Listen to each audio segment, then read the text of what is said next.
Hi. Most of you all know me as Lexi. I am the daughter of Kyle and Amy Fleeman. I was born on February 6, 2002. I am the first grandchild on both my mom's side and my dad's side of the family. I am the granddaughter of John and Michelle Rader and Tommy and Judy Fleeman. I have been part of the Grace family since I was born. I was baptized on April 10, 2005. April 10th is a special day in my family. It is my great-great-grandmother's Lita Red death day and my mom's best friend Robert Schuler's death day as well. We chose this day for me to be baptized because my mom believes that I am a gift from these two people and that they are my guardian angels. Since I was taught to open up my heart and mind to God at such a young age, it has helped me develop into the person I am today. The first 6 weeks of my life, I was very sick because I wasn't able to digest food and my parents didn't have insurance at the time. My parents struggled to find the right healthcare treatment for me. The doctors wouldn't perform any tests due to the lack of insurance. Looking back, I see how God patiently pushed my parents towards getting medical help for me, although it was very hard on them. But that pushing from God had also impacted me into not ever giving up on what I want to do in life. He talked to me through the fire that was slowly building through my parents' struggles and my struggles to get the right nutrients in my body to help me stay alive. 3 years later, I got the news any little kid would love to hear. I was going to become a big sister. Granted, I had to wait a while to figure out if I was going to have a brother or a sister. I hoped and prayed for a sister, but ended up with a brother. Although, don't get me wrong, I love my brother with all my heart, but I was sad I wasn't going to get the experience of sisterhood and teaching my sister my favorite things, or even braiding each other's hair. Even though I was sad about not having a sister, I loved knowing that I was going to have a brother. I was so excited when it came to the day my brother being born, I stood outside the door, waiting with my ear pressed up against it to hear his first cry. When I finally heard him cry, I was jumping up and down and couldn't wait to see him or hold him. God had spoken to me that day and said, "Watch over him every day, for I have given him to you now. Love him for what he is, and don't get annoyed by the crying and lack of sleep." Flash forward about a year after my brother was born, my great-grandpa, Bob, who I was very close to at the time, got very ill and passed away. I had just turned 5, and every time I was down in Wichita, Kansas, I was always by his side. It hurt to see him in so much pain, and I was so little it was hard to handle that he was dying. Through this time with my family was hard. I came to realize that God has a plan for every one of us, and sometimes in the loss of someone or something, we gain knowledge of something else. My 8th grade year was also a very hard year for me. As many of you know, I was hospitalized during the first semester.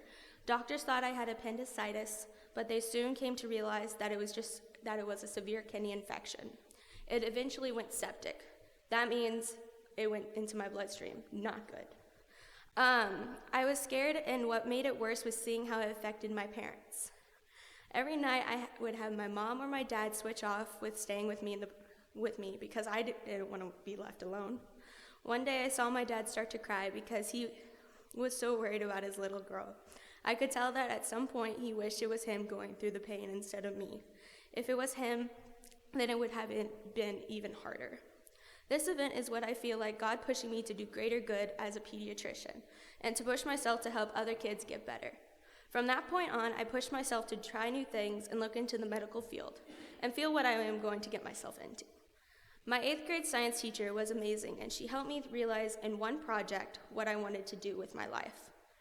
That was to help children in hospitals who were surrounded by a plastic box, who had to be wheeled around in a little red wagon, and whose parents had to wear protective gear just to be able to touch their child. I wanted to create a way for a child to have fun in the hospital when hospitals can be very scary, and not everything is scary that can be truly scary. With that in mind, I thought of a website where kids could order room service, but instead of food, it would be like activities and just different things they could do in their rooms. I've always loved kids and wanted to help a kid's day go by so much better, but I could never figure out if I wanted to be a teacher or a doctor. But that one week in the hospital really set me down the path of wanting to become a pediatrician. Over the years, a lot of people have also asked me who I look up to, and I truly haven't given them a strong answer. But now that I am a senior in high school, soon going to be graduating, and now 18, I have thought about it a lot. My answer is finally my mom and my dad. My mom has always been there for me. She's a brave woman. For goodness sake, she even gave birth to a kid as a senior in high school. Despite having me at such a young age, she always pushed through hard times and was still a good mom. She even kept going to school and eventually got her master's while raising 2 kids at this point. I am proud of her each and every day, and I hope she knows that. Now for my dad. My dad is my hero. He has taught me so much over the years, it's crazy. Whenever he has been down, he's always been the happiest person I can know. He never lets the little things in life get him down, because he knows at some point it will all get better no matter what happens. My dad and I have always been close. He's the sweetest and nicest guy I have ever met. I hope he knows that I will always be his little girl, no matter how old I am. There is a quote that I have always loved, and it states, "Don't follow the path.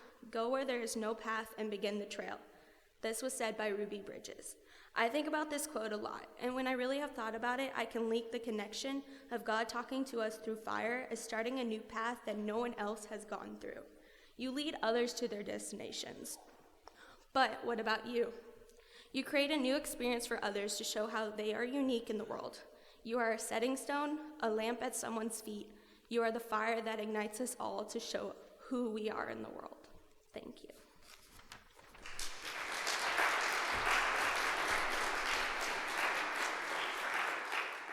Hi, I'm Amy Kovalcheski.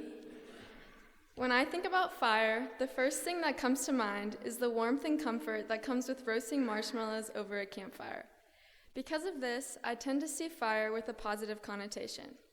However, this varies from person to person because the image we associate with the word fire is dependent on our past experiences. In general, fire is seen as a symbol of either good or bad. When it is a symbol of good, fire represents passion, warmth, or light. But it is just as commonly seen negatively when representing destruction or death. Throughout the Bible, fire is a consistent element in the relationship of God with his people. It is often used as an instrument of God's power, either in the way of approval or destruction. In Exodus chapter 3, verses 1 through 4, God chose to reveal himself to Moses through a burning bush. The flame in the bush was not a flame of persecution, it was a flame of God's presence. The significance of this bush is that it was burning, yet it was not consumed by the fire. Although there is a lot I could talk about within this passage, I have chosen to focus on the verse, "The bush was blazing, yet it was not consumed." I know you have all had times in your life when the challenges you are facing feel overwhelming, and like the bush, it feels like you are burning. Whether it's due to stress, exhaustion, or anxiety, we have all been there. Though it is hard, in the end we are not consumed by our trials because of God's presence within each of us. I have been very fortunate throughout my life to have faced few trials that have left me feeling as though I was burning. But I have been able to witness many people around me overcome their own trials without being consumed. About a year ago, one of my best friends was diagnosed with leukemia. She began treatment immediately, which forced her to spend most of her time in the hospital. She then underwent chemo, causing her to lose her hair and become very weak. She could no longer participate in track, as well as most of her regular activities, and quickly became discouraged. Seeing this all firsthand, my life was put in perspective as I realized how hard this journey would be for her and her family. While the past year has been far from easy, she is currently cancer-free and on the road to recovery. Even in the hardest times, she was never consumed by this challenge, and her perseverance is a lesson to me to never give up hope. Although I have been fortunate to not face anything this serious in my life so far, I have realized that everyone meets difficult times in their lives. With the help of God, family, friends, and this faith community, we can find it in ourselves to not be consumed by life's difficulties.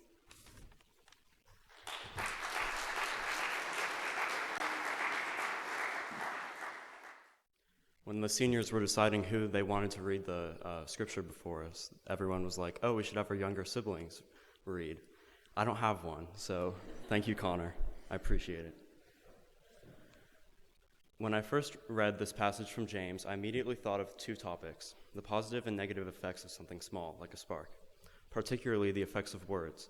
The famed philosopher Seneca once declared, "When I think over some of the things I've said, I envy those who can't speak." There are times when emotions get the best of us and our mouth can be the first to show it. It seems the more we give into the temptation to vent our anger through harsh language or corrupt speech, the worse it gets. Washington Irving once said, "A sharp tongue is the only edged tool that gets sharper with constant use." While others may lie wounded and bleeding from our words we use, we have undoubtedly injured ourselves most of all. Consider the second part of James 3, verse 5 and verse 6. The tongue is also a fire, a world of evil among the parts of the body. It corrupts the body, sets the whole courses of one's life on fire, and is set on fire by hell. The context here is negative, obviously.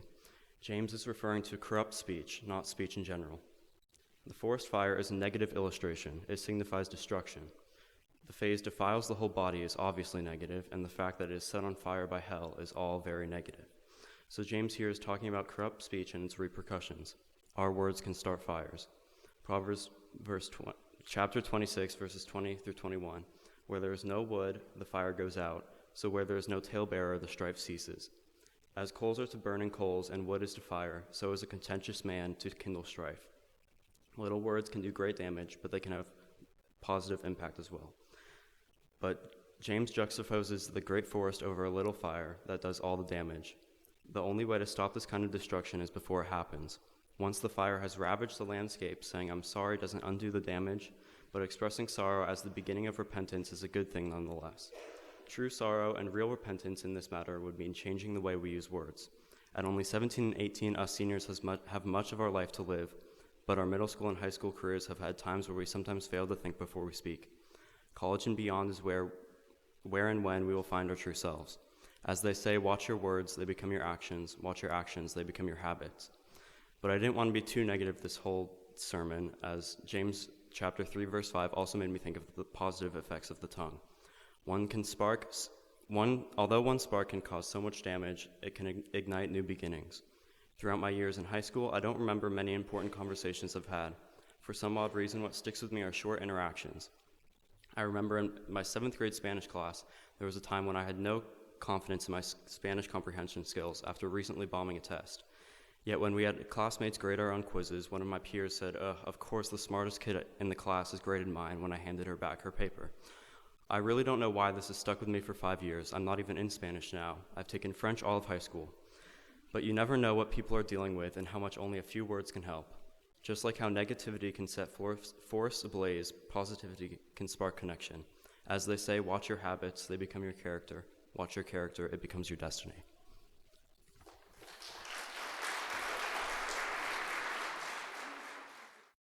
Good morning. I'm Kat Mason, and I have been so lucky to be able to grow up in this congregation. Some of my first friends were made here.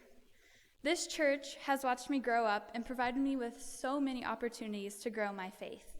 You guys have truly fulfilled your baptismal promise for me. There are so many countless examples I could talk about, but then we would be here all day. So, this morning, I would like to share a couple experiences that have impacted me the most. 4 words: red Twizzlers are superior. For those of you who have absolutely no idea what I'm talking about, let me explain.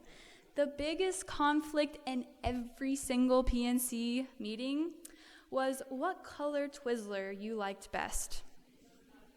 Personally, I very much dislike black licorice, but every single meeting, David Sutherland would always try to get me to eat some. Of course, PNC was not all fun and games. It was serious and hard work. But it was one of the most rewarding experiences I have ever had the chance to be a part of.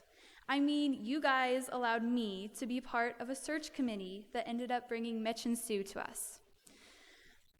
You wanted to have a youth representative on that 9-person committee, and those other adults on the committee valued and cared about my opinion as much as everyone else's. That's what I think about our church is so amazing. This church values its youth. You support us and encourage us to grow. Another thing GCPC has provided me with is music.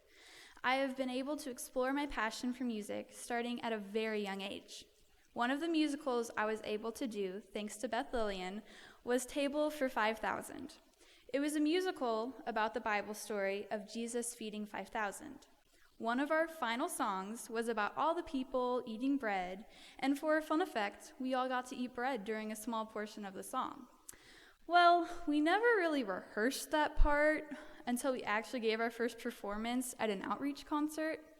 Needless to say, when that part of the song rolled around, we all just shoved bread in our mouth, and we couldn't sing when we needed to. Some parents were definitely unhappy about that, especially my mom. I have been so lucky to go on mission trips and to Montreat and Triennium. These trips have brought me closer to the youth here at GCPC and have helped me meet so many amazing youth from around the country. My first mission trip to South Dakota will always hold a special place in my heart. The kids we helped will forever be ingrained in my memory. On the last day, a girl named Kimmy came up to me and gave me a bracelet with her name on it. She asked me to keep it and to never forget her. I still have that bracelet in a memory box in my room. It is opportunities like these that have shaped my life. I am so thankful that GCPC is my home, and I'm sad that I will have to leave in a few short months. I would like to say thank you to my Sunday school leaders, confirmation mentors, PNC members, session members, choir directors, handbell directors, people who gave money to support Eminem, and so many more. Thank you for believing in me and for providing me with the opportunity to grow my faith in God.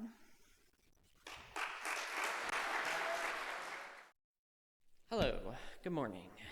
How are we all? This sermon is very hard for me. For what must be half a decade, I've pretty much been creating visions in my head of just what I was going to say with this very emphasized time, a time when I saw so many people I knew come up to the lectern. But I get to writing, and I'm desperately trying to scribble these thoughts onto paper in a way that actually makes sense, and it's all a tangled mess. I mean, it should have been easy. All I had to do was just talk about myself, but it came out foreign every single time. I spent a week writing draft after draft after draft of this, and nothing actually worked. But I'm here now, and I'm just going to talk. Nothingness gives way not to heat, but to cold. The barren, frigid tundra of naught but space in between us. What would we do if we were just trapped in the nothingness? What if all we could ever experience was the total darkness of this environment? To get through the cold, we all generate our own lights, walls of flame necessary to be able to interact with the world. That's how we manifest ourselves in it, and without this, all would be not. These fleeting sparks are what allows us to make contact with each other, this warmth, this comfort from the ice. It provides stability, structure, a way of turning nothing into something. But get too close, and you're going to get burned. Relationships confused me, and I didn't know what people wanted from me, so I grew more charred by the flames over time. Soon the warmth had been forgotten, although not completely, and at some point it became completely impossible to communicate with anybody. It was nothing but guessing what they were thinking, and it's a futile task. I was completely isolated from other people, their relationships, knowing what they were trying to tell me. It was unthinkable to be able to do anything without being driven away by the labyrinth of how these social exchanges actually worked, how in the world I was supposed to use them to understand people. The pain from the fire drove me away, and in turn, being away made the fire more confusing and more painful. This happened to me over and over and over again. I watched it happen to myself over and over and over again, until finally the pain was too intense, and my mind responded by encasing me in ice. What happens when you're trapped in the ice, when there's no light, no energy coming from other people? When you don't have access to the flames that other people project, your mind creates it for you. You begin to think more and more about yourself, and the fantasies start forming. The pathways become more and more complex, until your brain compresses in on itself a complex mush of neurons. You project aesthetics onto everything, and you have these complicated conceptions of what you mean and what the world means, and everyone must think of you. It makes about as much sense as this because you're creating the projections of other people entirely on your own, and these are the things that form our world. Eventually, the pain compounds on itself, so whenever you see other people, the defense mechanism activates, and it's like needles of frost digging into you because you've been relegated to this position so often that you believe every interaction is an end to that position and assume that's what other people are thinking. Because you're not anywhere close to seeing through the flames. Even when people are right in front of you, you cannot get outside your head. I wanted to try and be part of other people's collections of fire that I just never got into. I looked at other people and the way they relied on each other instinctively and were able to just immediately connect with each other, and I was jealous. I ended up being an egotistical person with ultimately low self-esteem because I couldn't be part of other people's warmth, and my mind had to form it on its own. See, the complex ideas about self are a result of trying to compensate for the pain in your heart, so you blow up your ego, try to create its existence when it hasn't properly existed at all. My jealousy was valid, I believe, but really other people often experience the same thing as me, and depending on this experience, it then fuels the flame they present. See, the flames are other people's egos, what they project, and interacting fuels our own. I silently wish that these walls of fire would come down, and instead all these other lights would be directly accessible, but the thing is, it's impossible. Without the walls up, everything would just merge into one. It would be one burning field of flame with no distinction, no form, no way to understand other people's projections. We can't go directly into the light. Simply, we have to work with the limited understanding we're given that's formed by the ways we perceive other people. I had to do something for myself. The truth is, this sermon was so difficult because of wording things. Words fail me.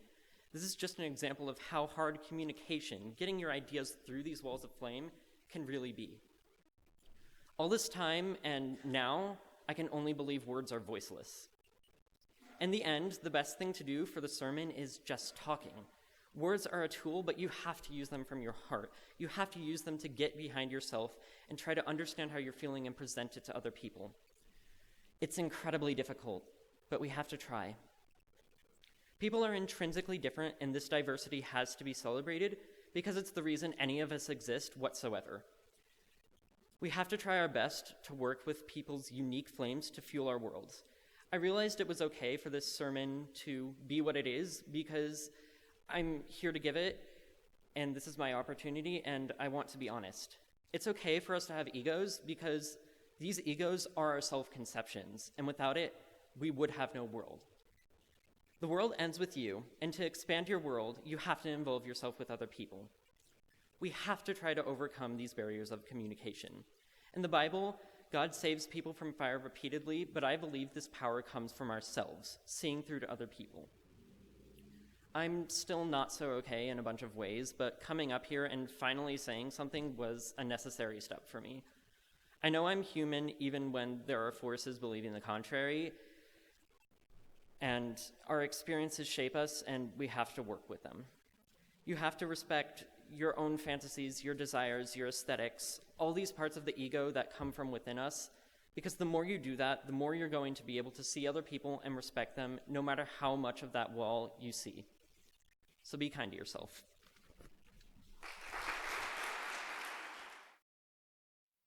Many things require a source of heat inside of them to function. A furnace, for instance, needs a fire lit inside of it to provide heat for a home. Cars have their engines, which use their heat to burn up gasoline, causing the car to move. And there are hundreds of devices which only work because of the electricity inside of them, and electricity is very, very hot. In a metaphorical sense, people are like this too. We all have a fire inside of us. It controls our emotions, our morality, and our desires. Think about it. People often refer to desire and passion as burning, call someone we once loved an old flame, and say someone who is easily angered as hot-headed. It seems that, at least in our minds, we associate passion and strong emotions with fire. And this fire inside of us is God's domain. Not only does God ignite the fire inside of us as he bestows us with emotion and personality when we are brought into the world, God is like oxygen for the fire inside of us. You know when you get so happy that you feel like you could blast off? That's God stoking the fire inside of you. When God is present, he affects our emotions, inspires us, and gives us hope. There have been plenty of times when the fire inside of me has been stoked. While many things have resulted in my fire being stoked, I've noticed 4 recurring trends: seeing beautiful sights, getting to participate in a big event, finally completing something I worked really hard on, and most prominently, spending time with people I care about. And my experiences as a Christian and as a member of this church have provided me with examples of all of these. In regards to beautiful sights, I recall one time when I was at Heartland Camp and I witnessed a truly beautiful sight that stoked my fire. We were walking through the woods at night, and fireflies twinkled all around us, which made me feel like I was swimming through a sea of stars. In regards to big events, I have to bring up one of my favorite church memories, playing Astrofar in the New Spirit musical Rescue in the Night. I love acting. It's one of the few instances where you can pretend to be someone else and not be called crazy. And in Rescue in the Night, I got to play a villain, and villains are by far the most fun parts to play. Rescue in the Night was by no means Shakespeare. It was a cheesy play with cheesy dialogue and cheesy songs, but it was so much fun to perform, and my fire was blazing bright that whole time. In regards to completing something I worked really hard on, I will never forget May 15th, 2016, the day I was finally confirmed. After all the time I had spent on confirmation and all the work I had put into my statement of faith, this was it, the final destination of my confirmation journey. And when I went up onto that stage and was finally made a member of the church, the fire inside of me was stoked. And finally, in regards to spending time with friends, I have made many friends here at Grace Covenant, and have participated in many bonding experiences that have stoked my fire. The most memorable of these bonding experiences would probably be the 2016 M&M trip to Rosebud Reservation in South Dakota. On that trip, I participated in many social interactions and engaged in all sorts of fun activities. I forged and strengthened many bonds, and we developed our fair share of inside jokes. I still vividly remember the day when we went to see the sights of South Dakota, when I wandered with my friends around Mount Rushmore and Walled Rug while conversing. Additionally, we hosted a daycare for the kids on the reservation, and that was a ton of fun. We played lots of games, and when the kids found out about my love of drawing, I drew pictures for them. Truly, God was present on that trip because the conversations we had and the fun moments we shared really did stoke my fire. With that, I leave you with this verse from 2 Timothy chapter 1, verses 6 through 7. For this reason, I remind you to rekindle the gift of God that is within you through the laying on of my hands. For God did not give us a spirit of cowardice, but rather a spirit of power and of love and of self-discipline. Thank you.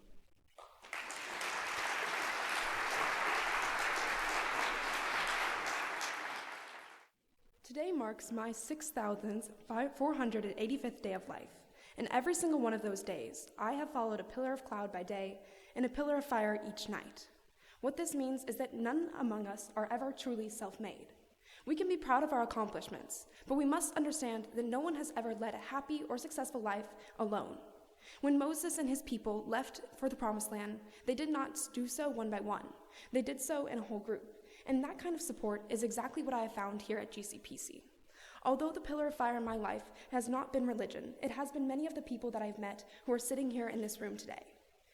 What we see is that the first example is my grandfather, GCPC's own Stuart Nelson. Now, I can still remember being in elementary school, and too often when I went to visit my grandparents, my mother would warn me as I got out of the car. She would tell me, "Chloe, do not ask Pop-Up any questions about history, because I have to pick you up by 5 p.m., and he will not have finished a story by then." Sorry, Pop-Up. Now, she would roll her eyes at the time, but I found this endlessly endearing, and it is because of what I've learned from my grandfather that I want to be a teacher myself. Now, everyone always jokes that the occupational hazards of being a teacher are that you are extremely friendly and excessively talkative. And for at least the second part of that, I know it rings true for myself. Next, GCPC has also taught me to love kids and to be a very social person. That is because I have not only had my mother shared with 3 other siblings and my grandmother with 8 cousins, but because I have shared them with everybody in this room. Now, my mother has made sure to remind me just this morning that every one of these seniors, minus Amy, has been someone whose diaper she has changed. She has made sure to...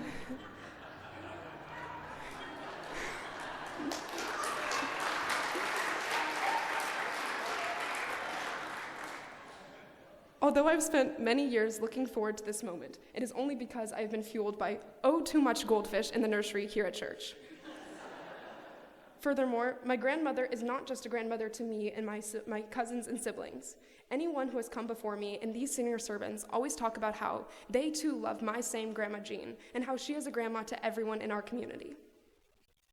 Now, by now, at least in this part of my speech, at least 2/3 of you should have thought to yourself, Chloe talks way too fast.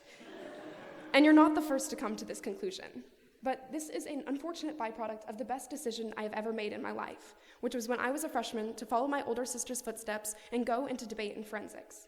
I want to be not only an English teacher one day, but also a debate coach, because my coaches were the best pillars of fire in my life. Those coaches were the ones who taught me to be self-confident, who taught me to speak truth to power, and that it's more important to be a good person than a good debater.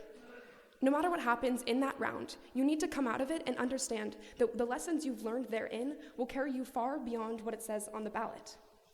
And it is because of my love of debate and forensics that this weekend I will have the distinct honor of being the tournament director at our home tournament.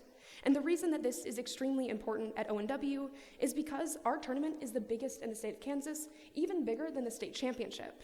And I am not the only one who has been at those tournaments over the years.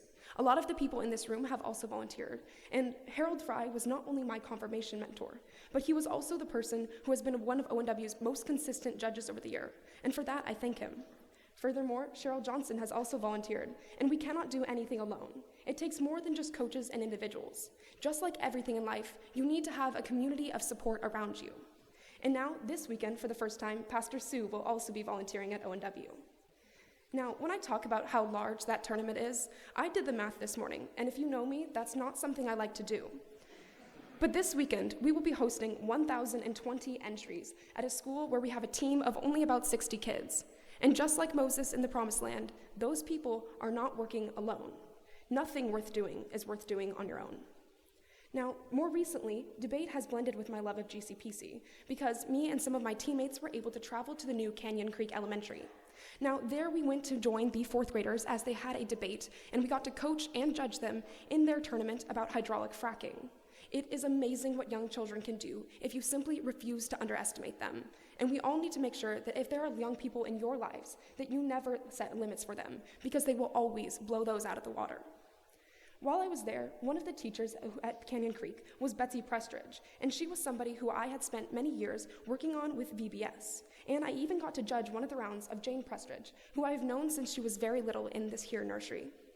What we see is that because of her, not only did I have an experience at VBS where I got to teach some of the elementary school students about science, which I am now doing these days with Michelle Fry, but it was amazing to understand that there is a wealth of knowledge around you.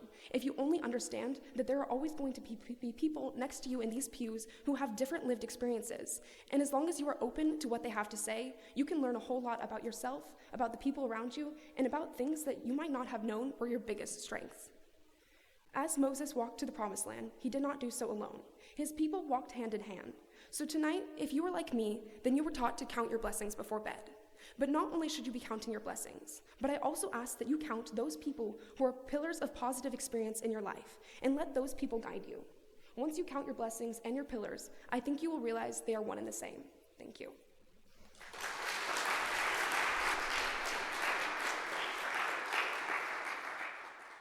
As a child of this congregation, I've been taught to work for what I want to achieve in life, because even though God has our backs, it is up to us to get down on our hands and knees to grind away at our life goals. No one can ever know what is best for me other than me, so then I should be the one working for what I want to achieve. I, along with each one of my fellow seniors, have been tasked with the important role in life of filling in the blank. Now you may be wondering what I mean by this, and it took me a long time to understand it myself. Because you see, no one here has been handed over their future on a silver platter with vibrant rainbows and happy sunshines overhead, but rather we have all been given the special opportunity to fill in the blank. That means that I could become an engineer or a sales rep or a goat farmer or even a pastor.